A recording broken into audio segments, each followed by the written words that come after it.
హఫీజ్ సయీద్ కరడుగట్టిన పాకిస్తాన్ ఉగ్రవాది అండ్ లష్కరే తోయిబా అధినేత. వీడిప్పుడు ఇండియాలో రక్తపు టెర్రర్లు పాడిస్తున్నాడు. అవును, రీసెంట్గా ఇండియాలో జరిగిన పహల్గామ్ టెర్రర్ అటాక్ వెనకాల ఉన్న కర్త, కర్మ, క్రియ అన్నీ వీడే. దీన్ని మన భారతీయ నిఘా వర్గాలు గుర్తించాయి. ఈ ఒక్క ఇన్సిడెంటే కాదు, ఇప్పటివరకు ఇండియాలో జరిగిన చాలా ఉగ్రదాడుల వెనకాల ఈ హఫీజ్ సయీద్ ఉన్నాడు.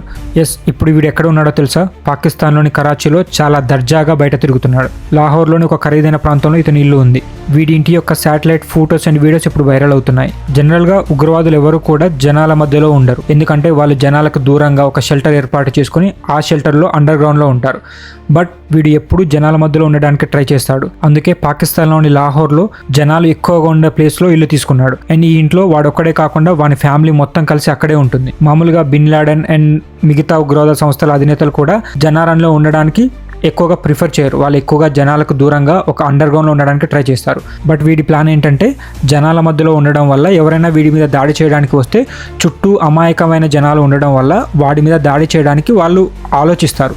సో అక్కడ నుంచి వాడు తప్పించుకోవడానికి ఆ సమయం సరిపోతుంది. దానివల్ల వాడు ఎక్కువగా జనాల మధ్యలో ఉండడానికి ట్రై చేస్తాడు. అండ్ ఇతని ఇంటి చుట్టూ ఎంత సెక్యూరిటీ ఉంటుందంటే ఇతని ఇంటి చుట్టూ ఎప్పుడూ డ్రోన్స్ తిరుగుతూనే ఉంటాయి. అండ్ ఇతనికి ఒక ప్రైవేట్ సైన్యం కూడా ఉంది. వీళ్ళు హఫీజ్ సయీద్ని కంటికి రెప్పలా కాపాడుతూనే ఉంటారు. అండ్ వీళ్ళే కాకుండా పాకిస్తాన్ ఆర్మీ ఇతని మీద ఈగ కూడా వాలకుండా చూసుకుంటారు. హఫీజ్ సయీద్ అంతర్జాతీయ ఉగ్రవాది కావడం వల్ల ఉగ్రవాద సంస్థలకు నిధులు సమకూర్చుతున్నాడనే కేసులో వీడికి 31 సంవత్సరాల శిక్ష ఎప్పుడో పడింది. కానీ పాకిస్తాన్ గవర్నమెంట్ మాత్రం హఫీజ్ సయీద్ జైల్లోనే ఉన్నాడని అబద్ధం చెప్తూ అతన్ని ఫ్రీగా బయట తిరగనిస్తోంది.